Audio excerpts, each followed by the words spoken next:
Quer introduzir uma coisa alta, escura e simpática no seu jardim? Diga alô às trepadeiras.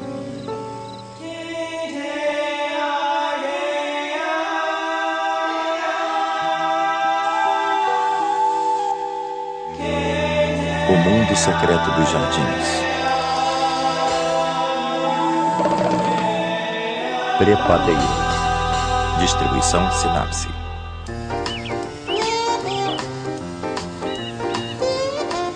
Trepadeiras são quaisquer plantas que sobem. E este é um estilo de vida que algumas plantas adotam a fim de continuar no seu jardim. Mas isso pode ser confuso porque algumas plantas, como as rosas, têm variedades que gostam de subir e algumas não. Se não subirem, não são trepadeiras. Se subirem, são trepadeiras. E são um acréscimo espetacular ao seu jardim.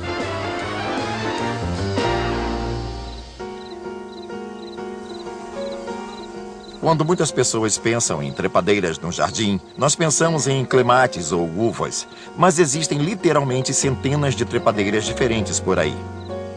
Todas podem dar um belo show no seu jardim.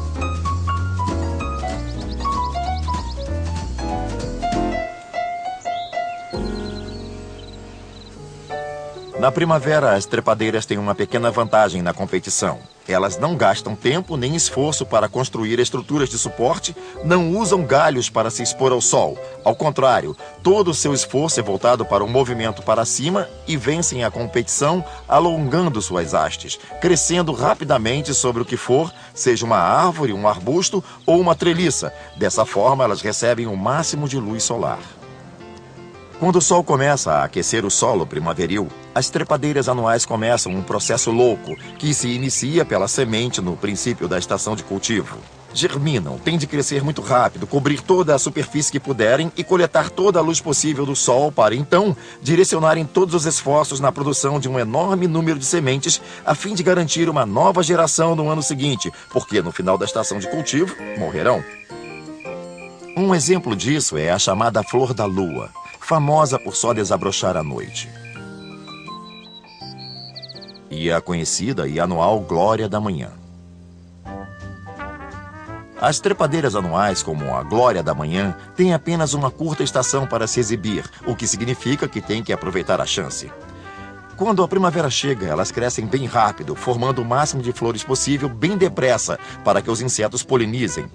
É isso que incrementa a produção de sementes para que as plantas se reproduzam.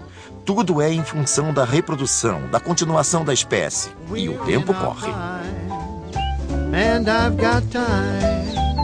Oh, baby, don't you think I really should make you mine? Oh, we're in our prime. Let's fall in love. We could cuddle up and spoon underneath the moon above. Now tell me, baby, how could I let you go? No, I'm not that lazy, I'm a healthy so-and-so.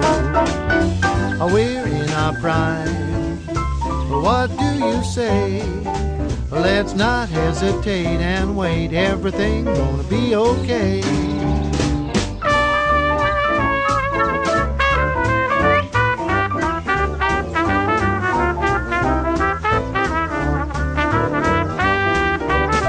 Now tell me, baby, well, how could I let you go? No, I'm not that lazy, I'm a healthy so-and-so. We're in our prime, what do you say? Let's not hesitate and wait, everything will be okay. O crescimento rápido para logo morrer é uma estratégia, mas as vinhas perenes têm uma outra. Estas costumam ter um crescimento bem lento e depois morrem no final da estação para dar lugar a uma coroa de madeira. E no início da próxima estação de cultivo, derramarão brotos que crescerão por toda a superfície novamente. Elas não possuem estruturas invernais acima do solo.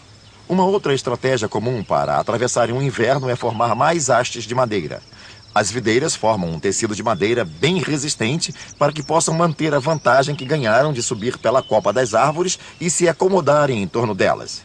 Não têm de recomeçar do nível do solo todo ano. Podem começar lá de cima, dos galhos que existem na copa, que agora liberam muita energia e recursos que podem ser voltados à produção do fruto.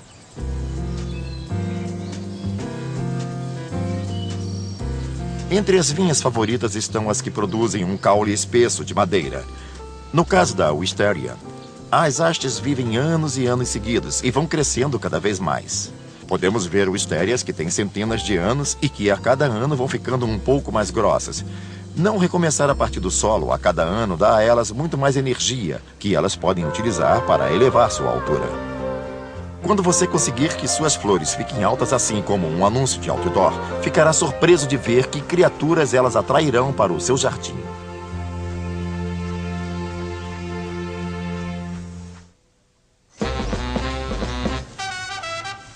Uma das maiores razões para cultivarmos trepadeiras é pela beleza das flores que muitas produzem e, como eu disse, pelos recursos voltados à produção delas. Observem as clematis. Não pode haver nada mais chamativo. Algumas flores são enormes, em geral de um colorido vivo. Para uma flor atrair a atenção de pássaros ou insetos para o alto das árvores, só o que você precisa fazer é ter uma flor bem grande e exuberante que chame a atenção à distância.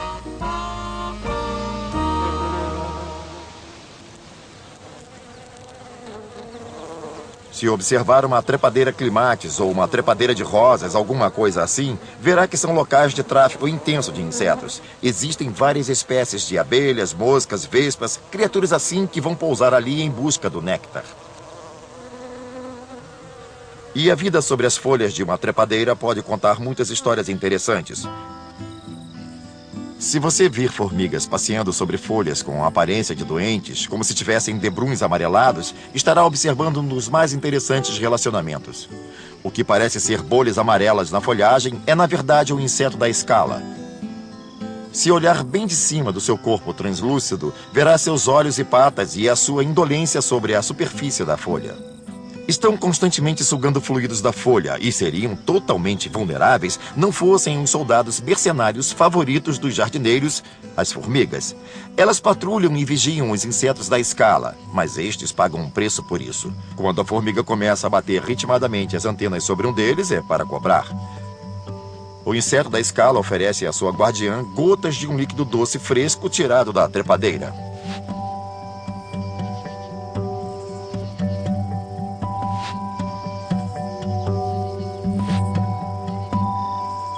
Agora a antena tem gosto bom.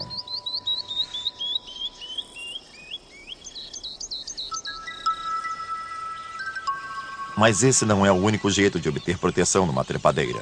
Se observar numa trepadeira de rosas um ninho que parece ter várias boquinhas indefesas para serem alimentadas, na verdade não são tão vulneráveis quanto parecem. O ninho alto é cercado por uma série de espinhos bastante intimidadores.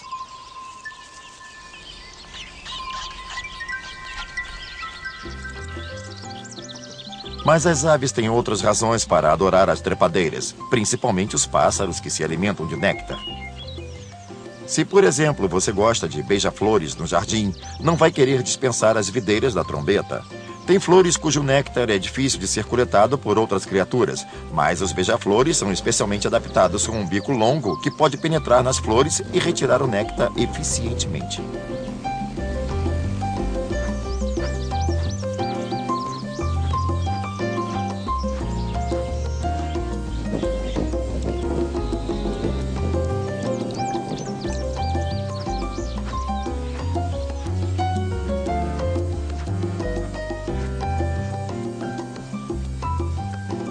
Muitas outras flores de trepadeiras são também perfeitas fontes de néctar para beija-flores.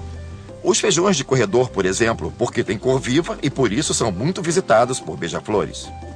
E o que poderia ser mais bonito em seu jardim do que beija-flores?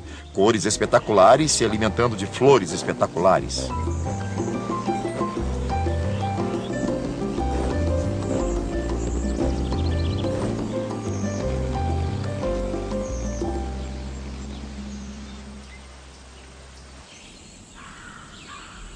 As trepadeiras dão origem a muitas histórias bonitas. Quanto mais você entende a sua biologia, mais interessantes se tornam. Por exemplo, há trepadeiras que têm relacionamento muito específico com as criaturas que vivem em volta delas. Um dos meus relacionamentos favoritos envolve uma trepadeira conhecida como videira da tubulação, ou Dutchman's Pipe. O que é muito interessante é o fato de que há uma borboleta que depende totalmente dela, em todos os estágios da vida. São até mesmo concebidas sobre uma videira da tubulação. Logo depois, os ovos são postos na mesma trepadeira. Quando chocados, elas saem atrás das únicas folhas que comem, que, é claro, são as da videira da tubulação. Essa criatura é totalmente dependente dessa trepadeira, alimentando-se de suas folhas o tempo todo até crescerem ao estágio de pupa e virarem essas belíssimas borboletas, vivamente coloridas. É um prazer tê-las, são verdadeiras flores voadoras. Se quiser ter essas borboletas no jardim, precisa cultivar essas trepadeiras. A flor da paixão também é muito exótica. Há diferentes formas de trepadeiras de passiflora. E todas têm belas flores, portanto, sempre vale a pena cultivá-las, pelo menos pela beleza. Mas também são um chamariz para todos os tipos de borboletas e poucas são especializadas nelas. Por exemplo, há uma borboleta linda chamada borboleta zebra e uma outra chamada borboleta do Golfo, que são especializadas em se alimentar dessas plantas. Isso também se aplica aos filhotes de lagarta. Se você observar um relacionamento longo entre uma planta e o inseto que se alimenta dela, verá que há um processo que se desencadeia. A planta se propõe a conceder boa quantidade de planta, e assim o faz. Mas se houver lagartas se alimentando de uma trepadeira, ela não vai conseguir produzir frutos. No caso das trepadeiras da paixão, estas desenvolveram uma defesa elaborada.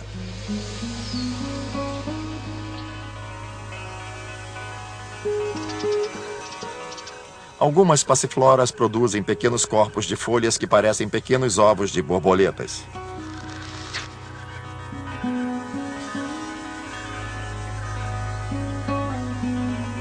Uma fêmea não vai querer seus ovos sobre uma planta cheia de outros ovos, porque originaria muita competição para seus filhotes quando chocassem. Quando uma fêmea está rondando, procurando onde desovar e vê essas pequenas estruturas que parecem ovos, ela pensa: ah, já desovaram aqui e foram embora. Na verdade, não há ovos ali. Não há lagartas por nascer. E a planta se protegeu de ser devorada por lagartas.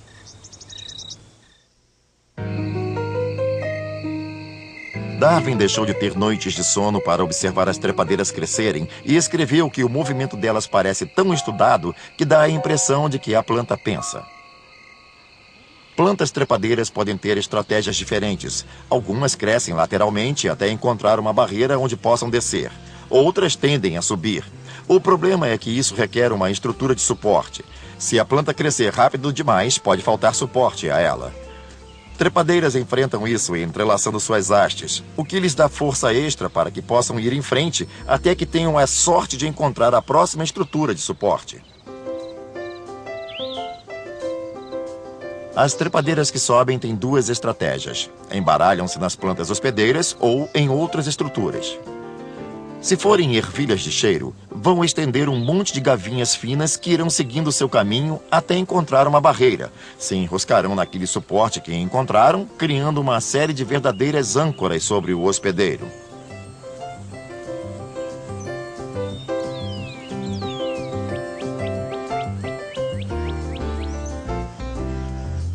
Outra estratégia é a das trepadeiras que se enroscam, que sobem usando sua haste principal, a qual cresce na forma de espiral em volta dos suportes. A glória da manhã é um bom exemplo das que se enroscam. Isto é, elas crescem em espiral, o que lhes permite se desenvolver em volta do caule de outra planta, e às vezes em torno de si mesmas. Assim, as próximas hastes crescerão em volta das já existentes. Uma corda cheia de nós, você as verá se enroscando umas nas outras. É por isso que, normalmente, quando você cultiva uma glória da manhã, é preferível ter uma treliça para que elas cresçam em torno dela e vão subindo, circundando os suportes. Elas continuarão se enroscando num objeto por 6 a 9 metros em uma estação. É fenomenal. Se as usar corretamente, com um pouco de persistência, essas trepadeiras podem dar um aspecto interessante ao seu jardim.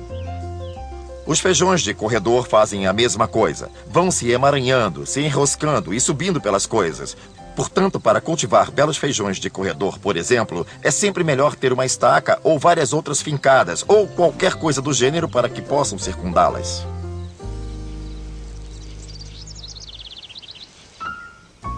As plantas podem combinar essas estratégias. Por exemplo, as videiras da paixão frequentemente crescem se enroscando, numa espécie de trama em torno da estrutura, mas ao mesmo tempo têm umas gavinhas elaboradas que se enroscam de um jeito próprio. As gavinhas fazem crescer filamentos muito finos que enrolam bem firmemente nessa estrutura adjacente. Aí, quando está bem agarrado, o filamento se retorce em espiral, parecendo um fio de telefone que atua da mesma forma.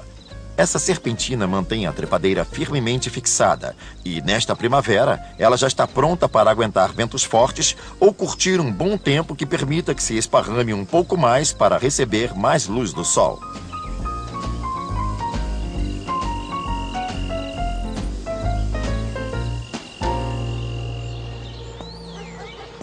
Por outro lado, trepadeiras como a Era de Boston são bons exemplos de plantas que têm uma espécie de pequenas garras adesivas que podem grudar em diferentes materiais. Essas são as espécies, claro, que crescem melhor sobre locais como muros de tijolos, aos quais podem se agarrar permanentemente. Isso é muito bom se a intenção é cobrir o muro, mas é bem ruim se precisar removê-la. Essa trepadeira também pode produzir brotos que crescem para dentro de fendas e, à medida que crescem, surgem pequenas projeções com pelugens que cabem em fendas ainda menores. Elas então inflam e expandem seu tamanho dentro dessas fendas. Assim preenchem a cavidade e ficam tão grudadas que dificilmente você conseguirá separá-las da superfície onde estão crescendo, principalmente no caso de espécies como a Era inglesa, cujas hastes inflam a ponto de separar tijolos ou rachar a argamassa. Retirar eras pode envolver quebrar a parede às vezes. Não é uma boa coisa. Portanto, tem que ser permanentes. É o preço que se paga por convidar essas trepadeiras para o seu jardim, a fim de transformar paredes feias num oásis de exuberância. Na verdade, podem funcionar como um microclimatizador. Um bom aglomerado de trepadeiras, por exemplo, é uma boa forma de se cortar o vento, bloquear o sol e amortizar os efeitos do vento sobre uma parte da propriedade. Pode trazer mais frescor e baixar a umidade. Isso pode possibilitar que se cultivem muitas plantas silvestres e outras espécies que gostam dessas condições.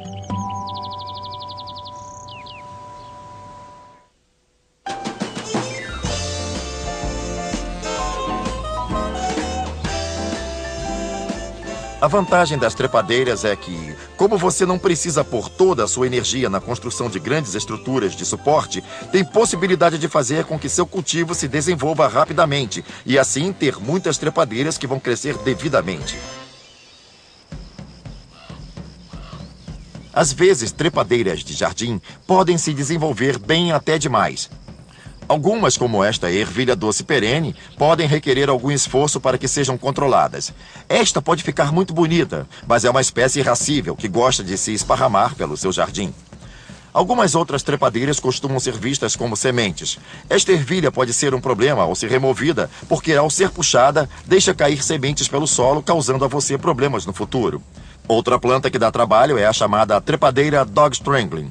É parente do algodãozinho do campo e se espalhou pelo leste da América do Norte. Onde se desenvolve, pode acabar com toda a vegetação nativa. Não a queira em seu jardim. Pior é quando ela escapa para as ravinas, árvores para madeira e campos próximos, porque pode ir arrasando tudo pela frente. E no seu jardim pode ser difícil de ser removida, pode voltar facilmente pelos rizomas. Enfim, é difícil nos livrarmos dela. Uma das ameaças mais surpreendentes para o jardim pode ser a uva silvestre, que pode tomar as árvores usando todas as clássicas técnicas da trepadeira. Ela vai escalar até o topo das árvores hospedeiras e se espalhar para todo lado, em todos os níveis, abrindo suas folhas para gananciosamente roubar o sol que bate na árvore que a hospeda.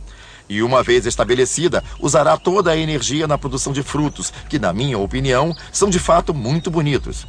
Mas às vezes a uva silvestre pode formar um cobertor sufocante que pode até matar a árvore hospedeira se você não vir a tempo.